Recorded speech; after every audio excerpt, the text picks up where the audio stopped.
Hoy se recuerda el Día Internacional de la Violencia contra la Mujer y varias instituciones como Amnistía Internacional realizan actividades para no olvidar a las víctimas de la violencia de género.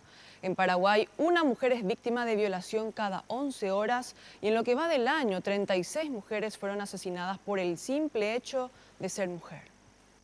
Arica Yanet Ramírez tenía apenas 1 año y 8 meses. Fue violada y asesinada por su padrastro. Carolina Marín tenía 8 años y el padre de la familia, de la cual era criadita, la mató a golpe por celos. Y Georgina Irala, de 63, fue asfixiada por su pareja.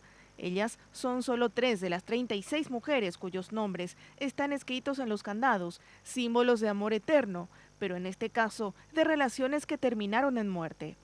Y le dimos un giro con esta instalación artística que recuerda a las 36 mujeres asesinadas por sus parejas y exparejas, entre ellas una mujer trans, solo este año 2016, ¿verdad? Recordarlas porque ya no queremos que exista Adriana, una Jessica, una María en nuestro país. Ya no queremos mujeres asesinadas como consecuencia de la violencia de género.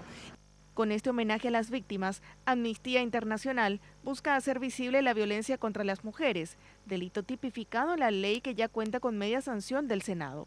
Lucía Sandoval, símbolo de esta lucha, pide a los diputados aprobar la normativa. Y que sea lo antes posible, porque urge contar con una herramienta para luchar contra el flagelo de la violencia, porque todos los días seguimos viendo impotentes que va sucediendo.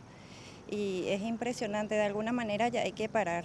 La instalación seguirá en la costanera de Asunción por algunos días más, en homenaje a las fallecidas y a las que siguen vivas, aún atadas a maltratos físicos y psicológicos por el hecho de ser mujeres.